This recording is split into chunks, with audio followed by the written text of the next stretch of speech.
ጌታ ማረን፣ ኢየሱስ ማረን፣ ውዴ ማረን። ጌታ ማረን፣ ኢየሱስ ማረን፣ ውዴ ማረን።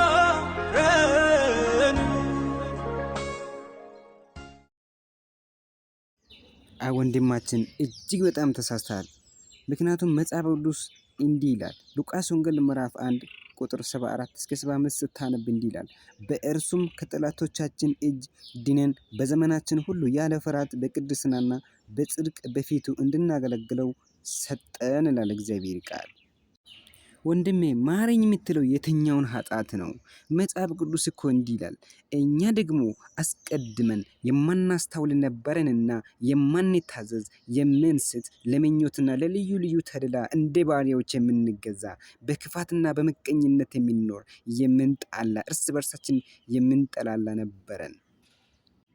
ነገር ግን የመድኃኒታችን የእግዚአብሔር ቸርነትና ሰውን መውደድ በተገለጠ ጊዜ እንደ ምሕረቱ መጠን ለአዲሱ ልደት በሚሆነው መታጠብና በመንፈስ ቅዱስ በመታደስ አዳነን እንጂ እኛ ስላደረግነው በጽድቅ ስለነበረው ስራ አይደለም። ያን መንፈስ በጸጋው ጸድቀን በዘላለም ሕይወት ተስፋ ወራሾች እንድንሆን በመድኃኒታችን በኢየሱስ ክርስቶስ በእኛ ላይ አተርፎ አፈሰሰው ይላል እግዚአብሔር ቃል። ቲቶ 3:3-7 ወንድሜ አንብብ።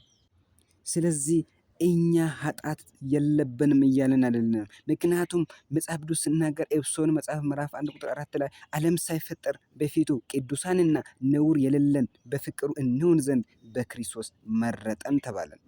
ስለዚህ አንተ በኢየሱስ ክርስቶስ ዓለም ሳይፈጠር ከተፈጠርክ በዛ ዓለም ላይ የምትፈጽመው ኃጢአት በኢየሱስ ክርስቶስ ስም አይቆጠርም። ምክንያቱም አንተ የተቆጠርኩ ጻድቅ ተብለህ ነው እንጂ ኃጢአተኛ ተብለህ አይደለህም።